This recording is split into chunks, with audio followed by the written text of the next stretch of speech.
Good morning, good morning, good morning. To those of you that I didn't get to say good morning. So the topic this morning is the human soul and the ecosystem. And I decided to speak about this because it's just hard to be human these days. The sadness and grief we are experiencing is widespread. Our souls are depleted. Many of us are at the point of burning out because it's a lot for a human soul to handle. We were not designed to be exposed to worldwide devastation all over the news, all over social media, all day long. Heartbreak after heartbreak from every corner of this large, large world. Our human souls have not evolved to sustain that level of heartbreak, and it takes a toll on our psyches and our mental health.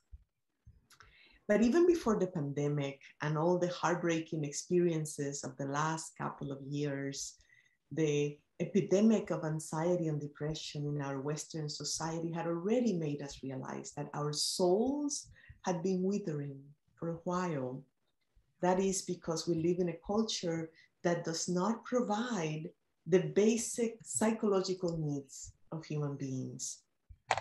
If you're a human being, you had certain physical needs in order to live: food, water, sleep, of course, And we also have basic psychological needs: the need for connection, the need for meaning and purpose in life, etc.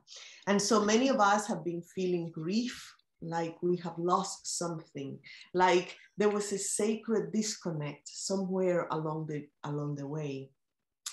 And so this is a time of tremendous planetary grief. So many of us are feeling the hollowness inside.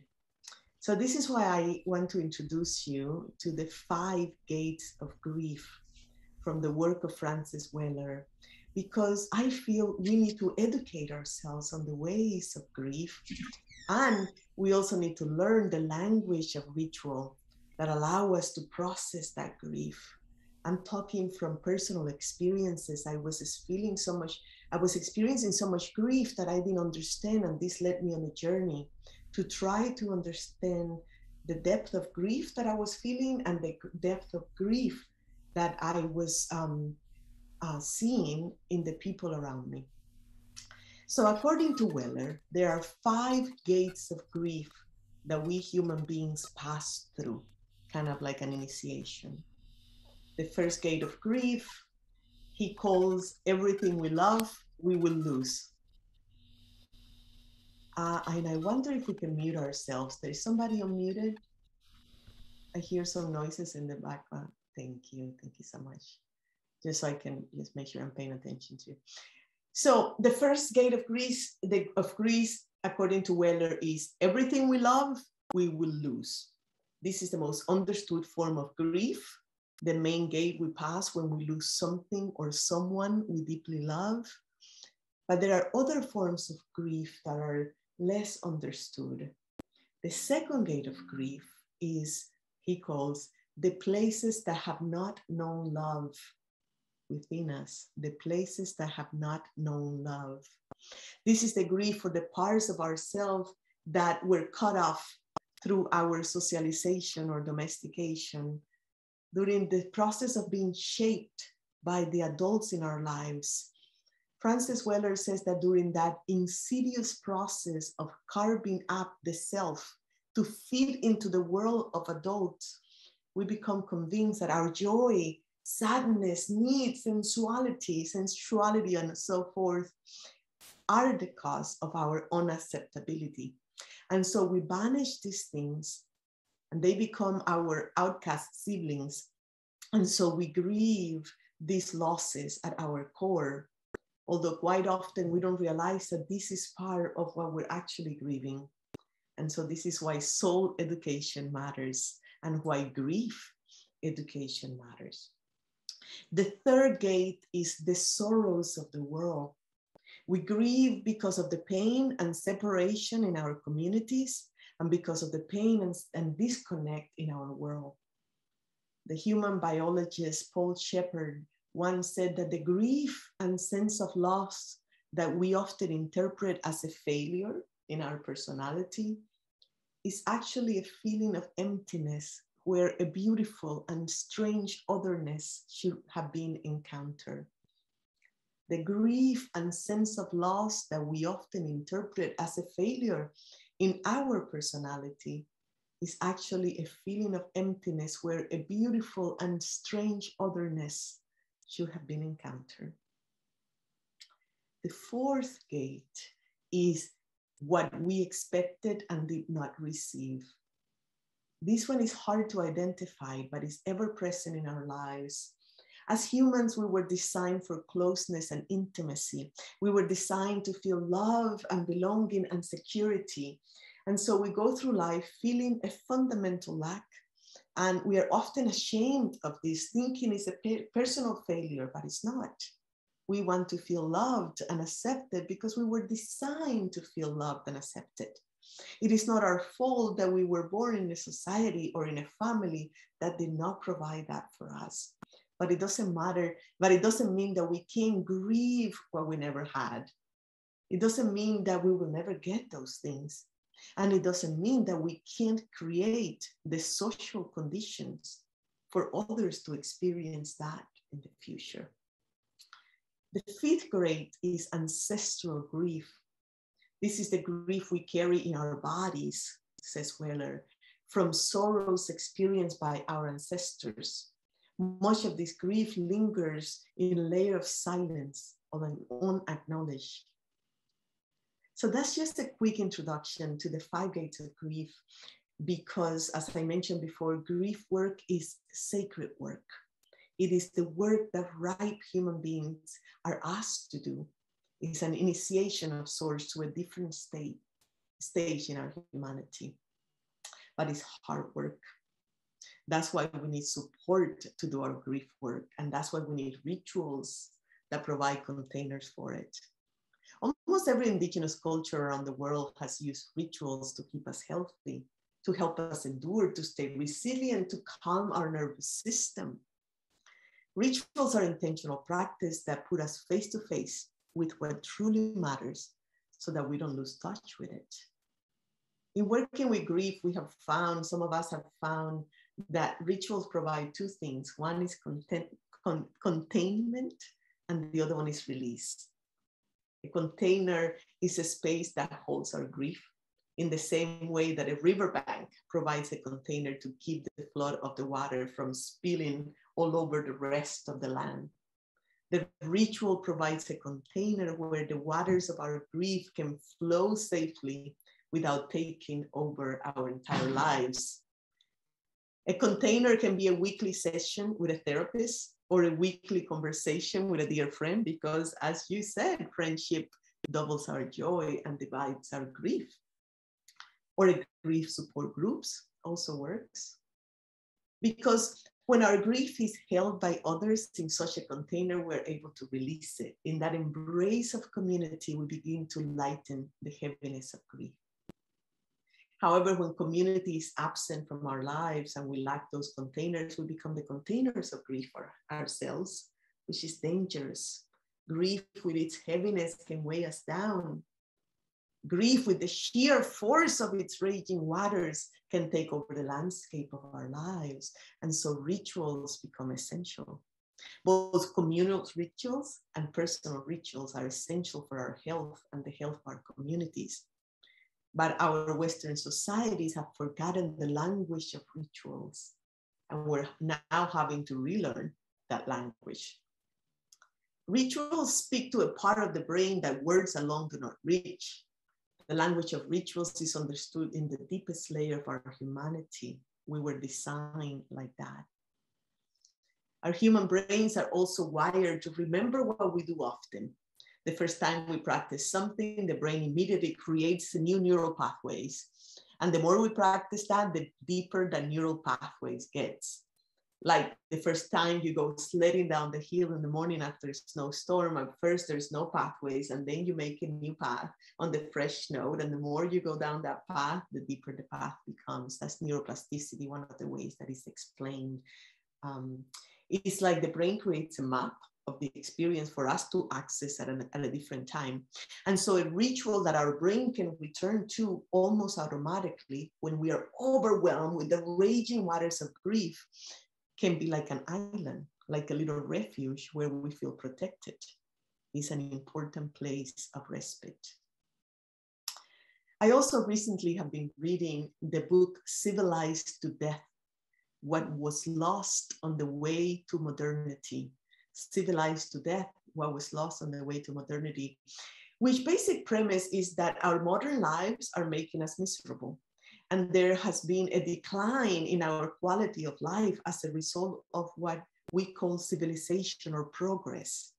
Christopher Ryan, the author of the book, says that it doesn't matter how many times we have been told we live in the promised land, or even how deeply we believe it to be true, the human animal is sickened by the disconnect between the nutrition it evolved to expect and the sugary nonsense it encounters.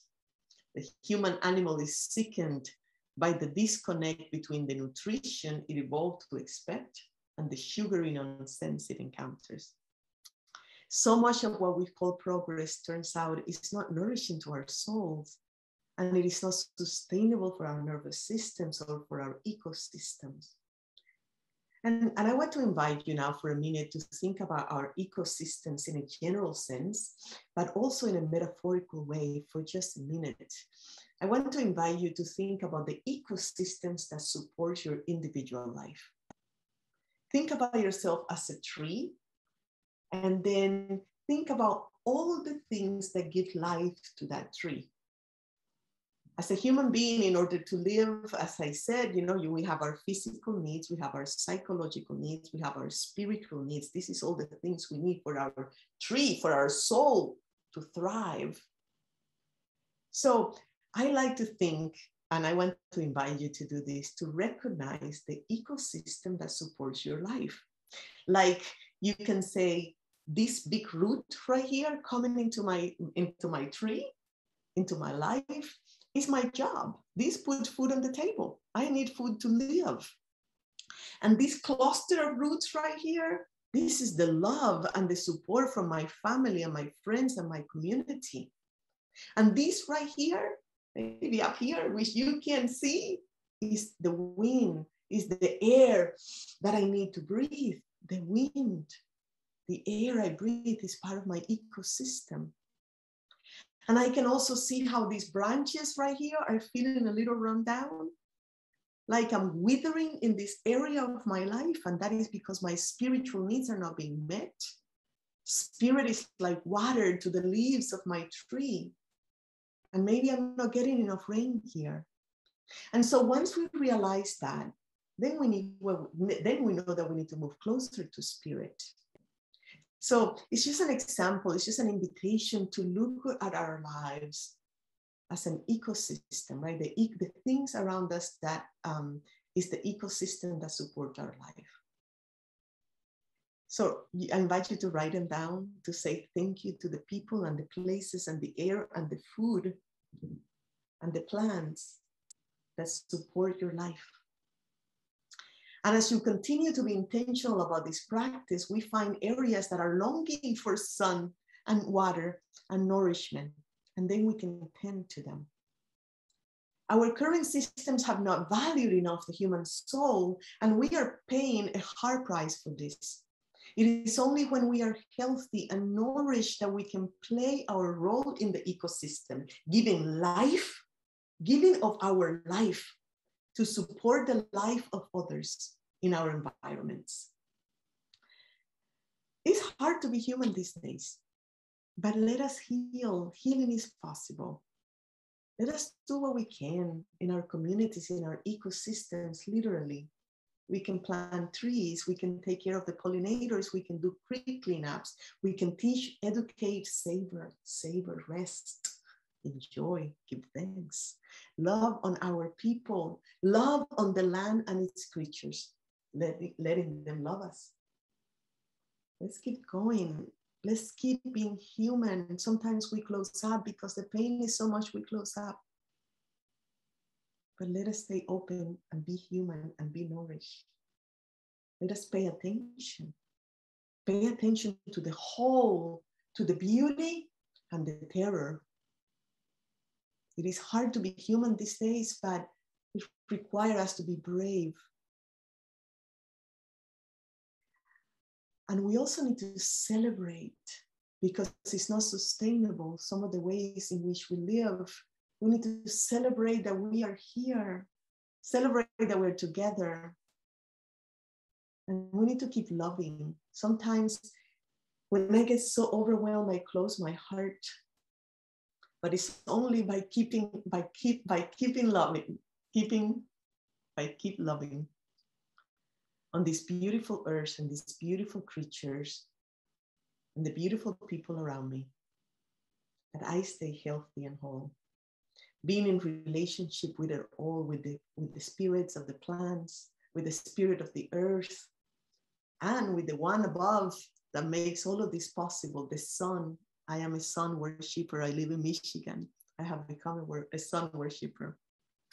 One of my favorite quotes of all time comes from the Zen master Dogen, who once said that enlightenment is intimacy with all things. Enlightenment is intimacy with all things.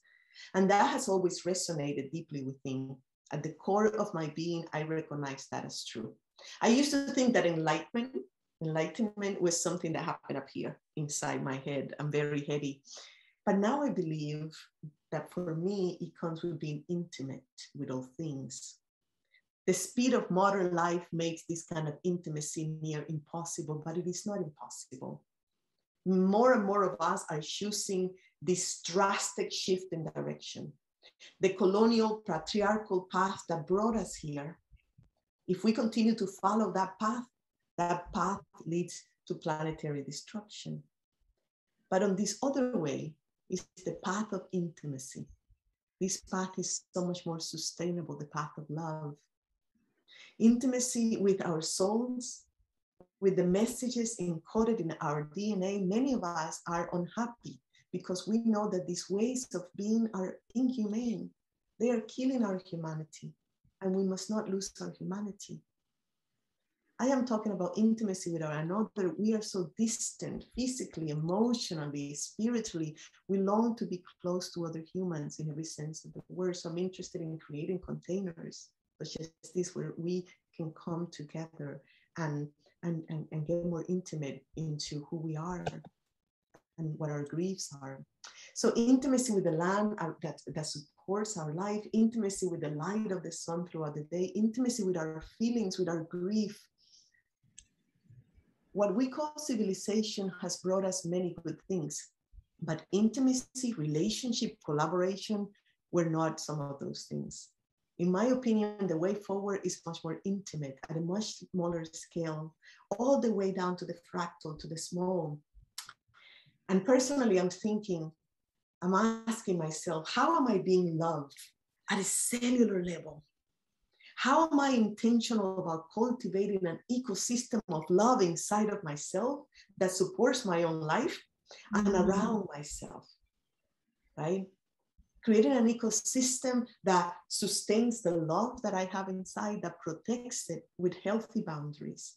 Because this love that we cultivate inside us is sacred. It is what the world needs. And then I'm also asking, how am I inviting others into this ecosystem of love that I have created for myself? And how is this nutrient of love, because love is a nutrient that is needed in this planet now more than ever, how is this nutrient spreading far and wide as the mycelium network underground spreads the nutrients from this ecosystem to other ecosystems nearby? So to heal my soul, I have decided to return to love. I have decided that I'm going to love hard. I'm going to love well with all my heart, and it begins here. It begins here. Emanating love, cultivating love. We often demand more love in this world, and we have every right to demand more love. And we also need to cultivate it. This sacred love, we need to cultivate it inside of ourselves and in our communities and in our ecosystems. This is the way my ancestors did it and taught me. And so I'm going to keep loving and doing what love does when it encounters suffering. Love moves us into action. I'm going to keep living and loving, and that will be my life. And I hope you join me in love. Love that is healing for our nervous systems and also for our ecosystems.